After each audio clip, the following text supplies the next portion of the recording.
Hey guys, welcome to my PlayStation 3 collection. So recently I've been watching videos from Champion 2D Rob and Gashead Steve where they're talking about the PlayStation 3 collections.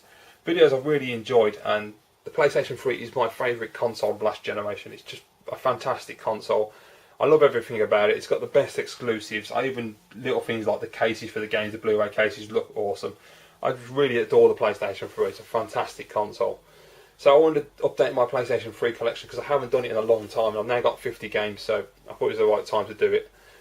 So the first game we got is 007 Quantum of Solace. Now this is an absolutely fantastic first-person shooter which has third-person elements as well for cover-based. And this game is made by Treyarch, who did the Call of Duty franchise alongside Infinity Ward and Sledgehammer. Really good title this is. It's a really solid, competent action first-person shooter. As I say, it has got the third-person cover element, which works exceptionally well. More than I thought it would. I thought it would be a bit weird doing the mixture, but it actually does work really well. Solid controls, excellent level design, lovely graphics. It also mixes up a bit of Casino Royale in there as well, so you get both films. So you get two for the price of one. Absolutely love this game. I've played it loads of times, and I'd never get bored. It's just a hell of a lot of fun. I have got a gameplay on my channel if you want to check that out. I'll put a link down in the description for you to click on. It's just a superb title, well worth having in your collection.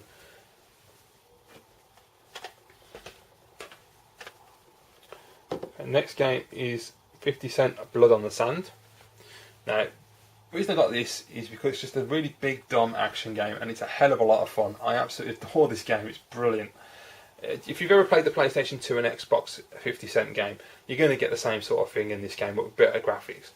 And it's just awesome. I mean, it's got a really stupid story. It's completely irrelevant. It'll just make you laugh. But this game is essentially a reason to have a third-person action game starring 50 Cent where he runs around, swears, spouts a load of pointless dialogue, which will just make you laugh your arse off when he's talking. And you just get to blow a lot of stuff up, it's just a proper classic video game instead of taking itself seriously. And you just get to run with big guns, rocket launchers, attack helicopters, blow people up, and just kill everything in sight and get money and bonuses. It's just absolutely superb. Highly recommend this title.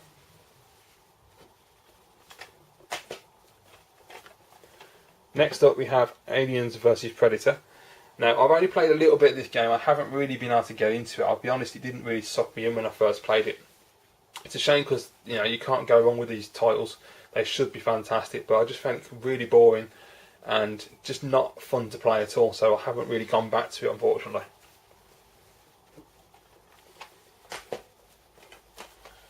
Okay, next game is Battlefield 3. Now, as you may know if you watch my videos regularly, I'm a Medal of Honor fan. Medal of Honor is by far my favourite franchise of the three main military franchises. However, Battlefield 3 is actually really good. I'm not a big Battlefield guy. I much prefer Call of Duty and Medal of Honor.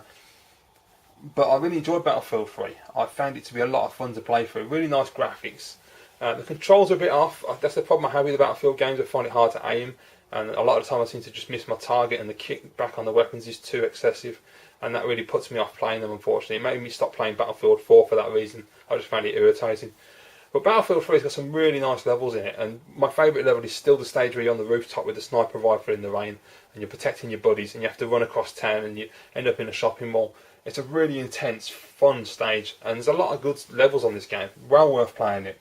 I have got a gameplay for this on my channel as well, for that particular sniper stage, so if you want to see that, just click on the link down below in the description.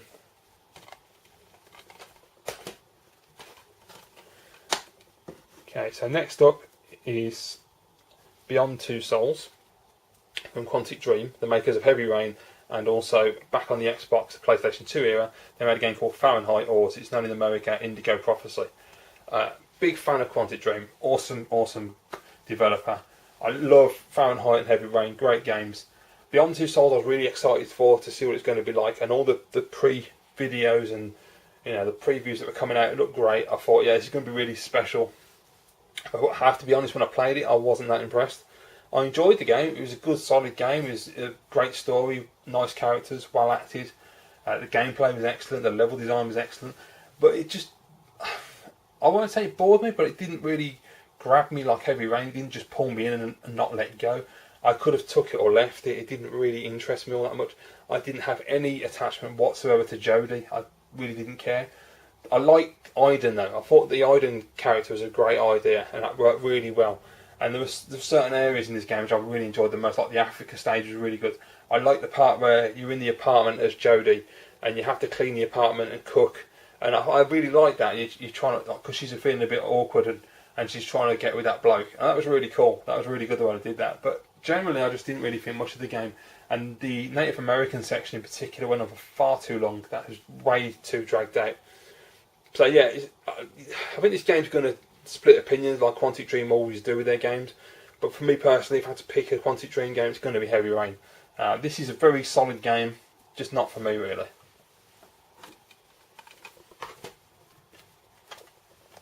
Okay, so next we have Bionic Commando, which is obviously an updated version of the classic. Really good. I really like this. I like the way they approached it and made it 3D. It works really well in a massive, huge world, and the mechanics work really well. It's a really, I would actually probably say it's underrated because you don't really see people talk about it too much. It's a really solid game, really fun game. If you like Bionic Commando anyway, you're gonna love this. I do have a gameplay on my channel, so I'll put that down in the description for you as well. Really fun, beautiful looking game, really simple, and it's just a quality title.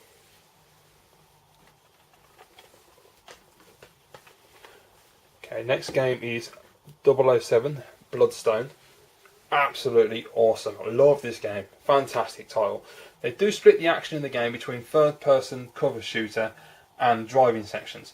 Now, it is made by Bizarre Creations, who are the guys behind Project Gotham, so they've got a really good reputation for driving games.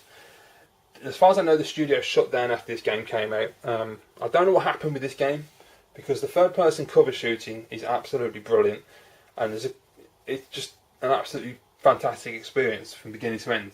Unfortunately, the car sections are bloody awful. They're the only thing that lets this game down. I found them incredibly frustrating. Majority of the time when I do the car sections, even today, and I've done them several times now, you don't know what's coming up, you can't see where you're supposed to go, you end up crashing or going to a lake, and you just kind of try, repeat until you eventually get through the car section. They're very bad. It doesn't control very well. It's pretty terrible. And it's a shame because the cover shooting part of the game is just so well done. The only other negative really is the cutscenes are terrible because they've all got really dodgy clay faces. It's not very good at all. But the actual game itself, love it to bits. Bond games have done really well last generation. And we had Bloodstone, we got Quantum of Solace, we had the GoldenEye reboot on the Wii. They did release it on PS3 and Xbox 360, but for me the Wii version is better. Quality title that is, by the way. So yeah, Bloodstone is excellent. Okay, now we have Call of Duty Modern Warfare 3. Now, this is the only one I've got now. I've sold all my other Call of Duty games. I've played every Call of Duty game that's come out. This is my favourite after Call of Duty 2 on the Xbox 360. Modern Warfare 3 is just fantastic for me, especially after all of the Call of Duty games that came before. It was a breath of fresh air. The first thing I thought when I played this game was old school, classic first-person shooter. And I love that about it. It's just got that feel. It's like got that N64 feel about it. It's just awesome. Such a fun title. So many great stages. The first game in the Call of Duty franchise actually made me care about the characters and be interested in the story. That's never happened. So I was really happy about that. It was just an exciting thrill ride from beginning to end. Africa's just awesome. Turbulence is by far my favourite stage still. It's short, it's sweet, and it's so much fun. Brilliant, brilliant game. Okay, now we have DuckTales Remastered, which is a HD remaster of a classic Nintendo game, as I'm sure you all know.